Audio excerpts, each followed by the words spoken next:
Bien. En esta parte vamos a hablar sobre reacciones de sustitución nucleofílica. Básicamente lo que trata esta parte es abordar sobre sustituciones bimoleculares o SN2, monomoleculares o unimoleculares, conocidas como SN1, y sobre los carbocationes que llevaremos a cabo durante esta síntesis.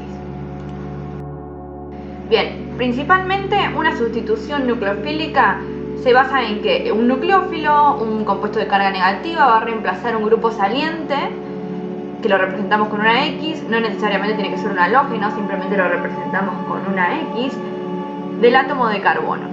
Y va a utilizar el par solitario de electrones para formar el nuevo enlace con el átomo de carbono. Y en la eliminación se perderá el ion haluro, el X este que estamos marcando, y otro sustituyente, formándose un nuevo enlace pi. Una sustitución nucleofílica va a tener la forma general que se ve a continuación, donde el nucleófilo ataca el carbono, ingresa, se une a él y elimina el grupo X. Y un ejemplo puede ser el iodometano con ion hidróxido. El hidróxido ataca, elimina el ioduro y forma el metanol. La reacción SN2 se conoce de esta manera ya que tiene lugar en un solo paso y decimos que es una reacción concertada. Por un lado, el nucleófilo ataca al electrófilo, como mencionamos antes, entonces este oxidrilo va a estar entrando, atacando ese carbono al mismo tiempo que el grupo ioduro va a estar saliendo, lo que conocemos como el estado de transición. Y como producto tenemos el metanol y el grupo saliente, que es el ion ioduro.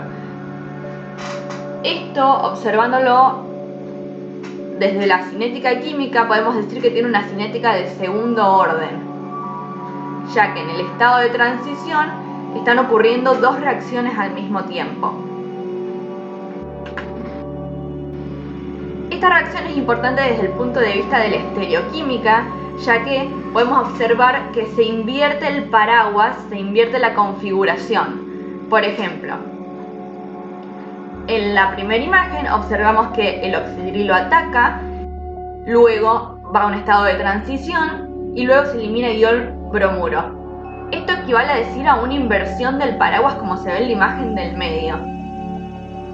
Y hablando de estereoquímica, en un inicio tendremos el S2-bromobutano y como resultado, debido a esta inversión de la estereoquímica, vamos a tener el R2-butanol.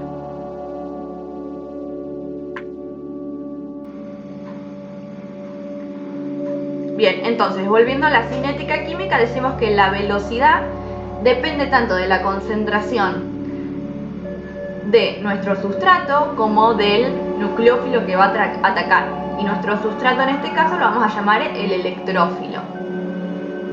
La reacción bimolecular, el sustrato y el reactivo nucleófilo van a intervenir en el estado de transición, ambas a la vez. Como se puede observar en la imagen, donde el cis 1-bromo-3-metilciclopentano es atacado por el oxidrilo, elimina el bromuro y genera el alcohol correspondiente, pero en lugar de estar en posición cis, pasa a estar en posición trans. Con respecto a la basicidad y la nucleofílica, podemos tomarlo como similares. Por un lado, la basicidad decimos que es cuando una base tiene la capacidad de robarle un protón a un ácido, ¿sí? Y generar la base conjugada. Con respecto a la nucleofilia, es algo similar, donde decimos que una base o nucleófilo es el encargado de atacar ese carbono, eliminando el X correspondiente. Bien, la base va a ser siempre un nucleófilo fuerte, más fuerte que su ácido conjugado, si no, no ocurriría la reacción. Entonces, esta base conjugada, el nucleófilo fuerte, es el encargado de atacar y generar esta reacción. ¿Sí? Si tratamos con un ácido más débil, lo que ocurre es que tenemos una energía de activación más alta y la reacción va a ser más complicada si se quiere proceder por SN2. A modo de ejemplo de reacciones SN2, existen distintos tipos de reacciones, siempre teniendo en cuenta que el R, nuestra cadena carbonada R, es bastante importante, pero en base a los ataques con distintos nucleófilos vamos a tener distintos tipos de productos con distintas clases de grupos funcionales.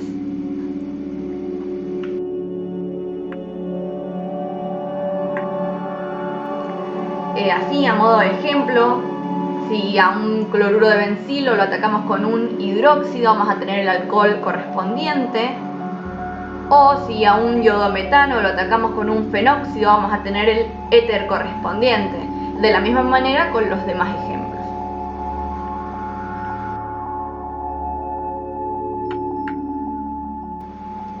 Entonces lo que podemos observar es una cierta tendencia en la nucleofilia de estas moléculas. Primero vamos a decir que una especie con carga negativa va a ser un nucleófilo más fuerte que una especie neutra similar.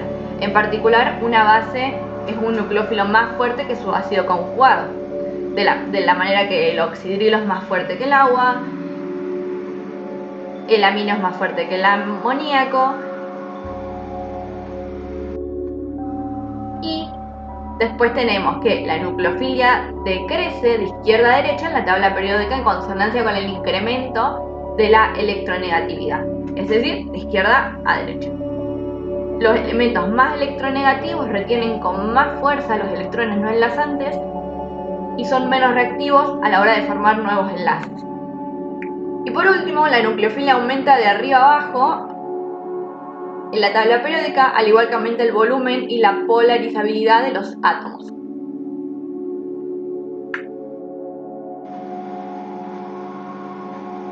Bien, entonces, si analizamos en términos de orbitales, podemos observar que el estado de transición, ¿sí?, generaría, por ejemplo, en un nucleófilo débil como el flúor, un estado de transición con muy poco solapamiento, mientras que si utilizamos un nucleófilo fuerte como el yodo, podríamos tener un estado de transición con mucho solapamiento. Con respecto a la influencia estérica, es muy importante, en especial las reacciones SN2, ya que, por ejemplo, reactivos como el terbutóxido es un reactivo muy impedido y se le verá muy difícil proceder por SN2, mientras que uno no impedido como el etóxido es una base que puede reaccionar con más facilidad. Entonces, para favorecer la sustitución SN2 se prefieren radicales metilos, primarios, a secundarios y terciarios. En especial va a reaccionar con metilos y primarios.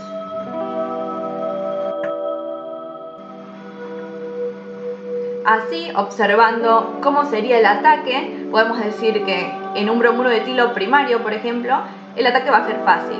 En uno secundario puede ser posible dependiendo del solvente, la base, el nucleófilo que se utilice. Pero en un terciario resulta imposible, sea con la base que se utilice. No importa qué tan fuerte sea el nucleófilo, en un terciario está tan impedido que no se puede superar la barrera energética.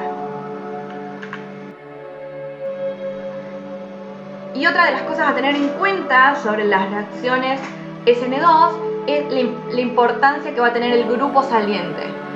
Los iones que son bases fuertes y grupos salientes pobres son, por ejemplo, los hidróxidos, los alcóxidos y las amidas.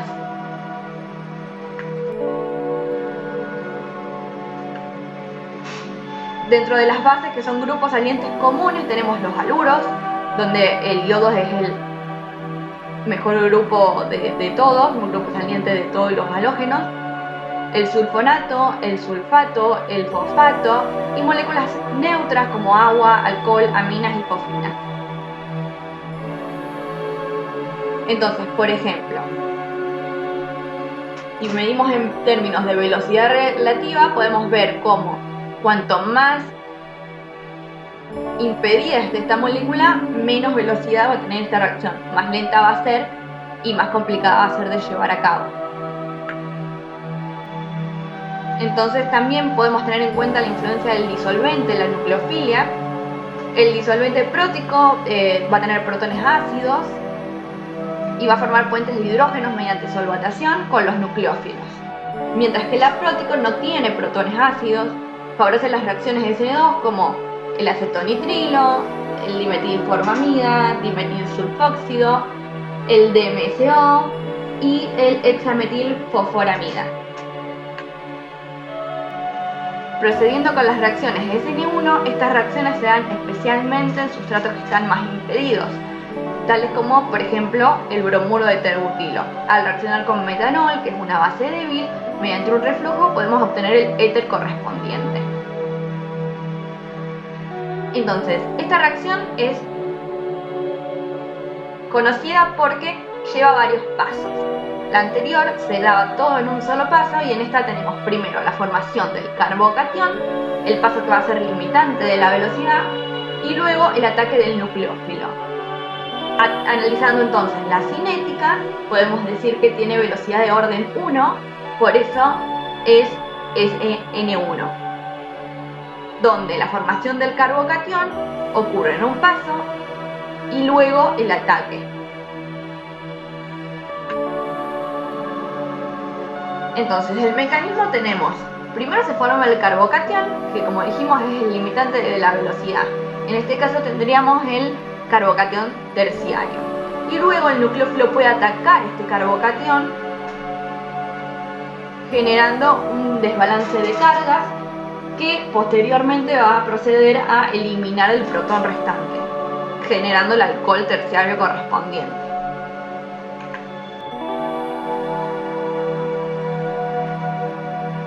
Entonces, en el primer paso tenemos la formación del carbocatión y en el segundo el ataque del nucleófilo al carbocatión, que es un paso más rápido. Desde el punto de vista energético, comparando la SN1 con la SN2, tenemos que la SN1 tiene energías más altas, pero el limitante de la velocidad ocurre cuando se forma el carbocatión, que en la SN2 ocurría todo al mismo tiempo.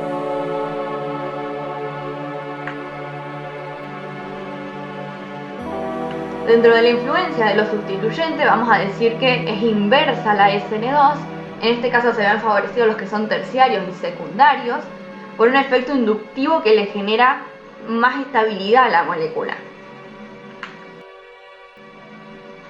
Dentro de la influencia del grupo saliente se analiza de la misma manera que analizamos para SN2.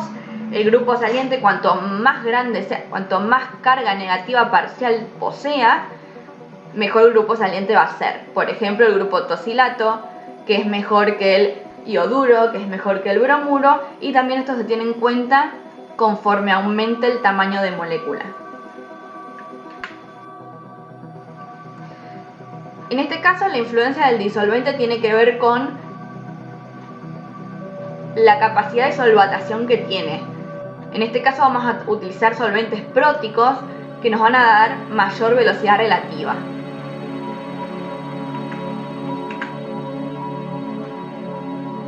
Respecto a la estereoquímica, en este tipo de reacciones lo que ocurre es la racemización, es decir, vamos a obtener mezcla de isómeros, pero esa mezcla siempre va a estar en un 50-50, es decir, que al final vamos a tener un compuesto que no va a ser activamente óptimo. Entonces, a modo de ejemplo, tenemos que en esta molécula primero vamos a formar el carbocatión. Eliminamos el bromuro y tenemos el carbocatión secundario. En un segundo paso, mi nucleófilo, en este caso metanol, va a atacar ese carbocatión. El ataque resultará por arriba y vamos a obtener la forma protonada, que luego se eliminará para generar el compuesto cis. Pero este metanol puede atacar al orbital, tanto por arriba como por abajo. Entonces, en el caso contrario, tendremos la forma trans.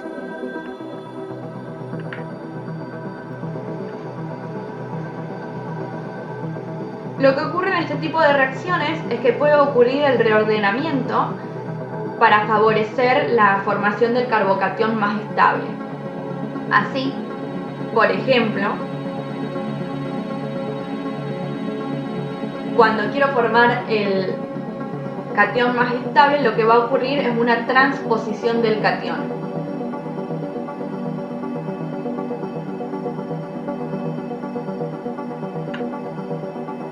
En resumen, sobre SN1 y SN2, vamos a decir que las SN1 las favorecen nucleófilos débiles, mientras que a la SN2 fuertes, que la SN1 prefiere sustratos terciarios y secundarios, mientras que la SN2 primarios y secundarios, que la SN1 prefiere disolventes que sean buenos ionizantes o próticos, mientras que la SN2 prefiere apróticos.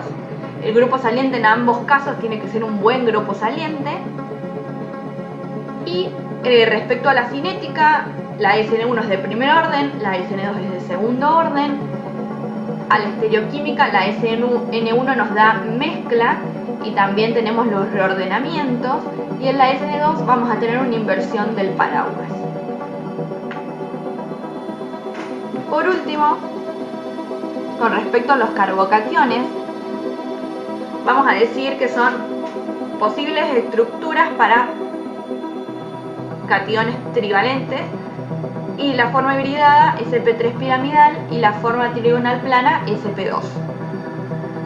Estas especies pueden generarse por ionización de los halogenuros, por ejemplo, o el tratamiento de alcoholes en medios ácidos, sustituciones electrofílicas, adiciones electrofílicas, y tenemos de distintos tipos: los primarios, secundarios, terciarios, alílicos, bencílicos, vinílicos y arílicos. A modo de ejemplo, tenemos una lista en la cual en la primera fila podemos observar los primarios, en la segunda todos los secundarios, en la tercera podemos observar que todos son terciarios, y en la última tenemos tanto carbocationes alílicos como bencílicos y arílicos. Este fue el video completo de hoy. Los invitamos a seguir viendo.